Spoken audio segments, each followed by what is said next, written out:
Je veux bien qu'on reste pour le moment sur la notion de différence qui peut être très importante à poser entre les arts et les arts appliqués.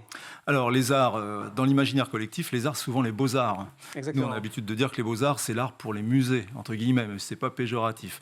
Nous concevons l'art pour tous les jours, pour le quotidien. Et il y a quelqu'un de très important chez nous qui s'appelait Jacques Viennot, qui surtout a voulu mettre l'humain au cœur de ce que l'on concevait en termes d'art.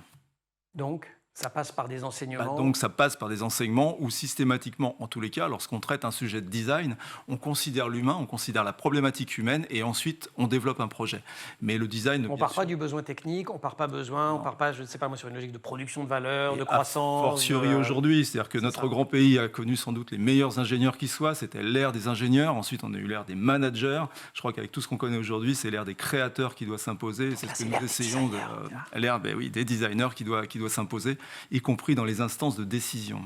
Différence entre arts et arts appliqués. Deuxième grande différence à laquelle on est confronté quand on réfléchit à ce genre d'études, il y a des écoles publiques d'extrêmement bonne qualité, la vôtre en est une, mais il n'y a pas forcément de la place pour tout le monde. Il y a une pression croissante, vous l'avez dit vous-même, et donc parfois on peut être tenté de se diriger vers le privé, public-privé, complémentarité, guerre.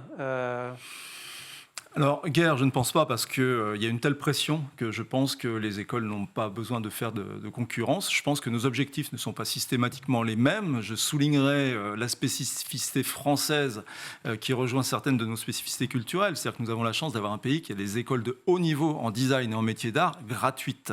Donc, dans le cadre de l'enseignement public, par l'éducation nationale comme par le ministère de la Culture. On peut citer aussi les arts déco qui font du design. Ou l'École nationale supérieure de création industrielle, ou les ateliers, qui est une école assez formidable, de création voilà. assez récente, je sais pas, 35 ans j'imagine. 35 ans, oui, tout à fait. Donc ce sont aussi des partenaires avec lesquels nous travaillons souvent, avec lesquels nous échangeons. Donc c'est quand même une spécificité nationale. Spécificité nationale parce que, alors si je suis tenté d'aller regarder à l'étranger, éventuellement j'irai en Belgique, où ça coûte pas cher et il y a beaucoup de Français.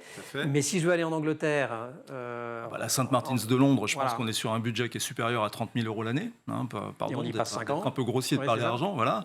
Sur Eindhoven, sur l'Académie de design d'Eindhoven, c'est aussi assez coûteux. C'est pas ces prix-là, mais tout de même.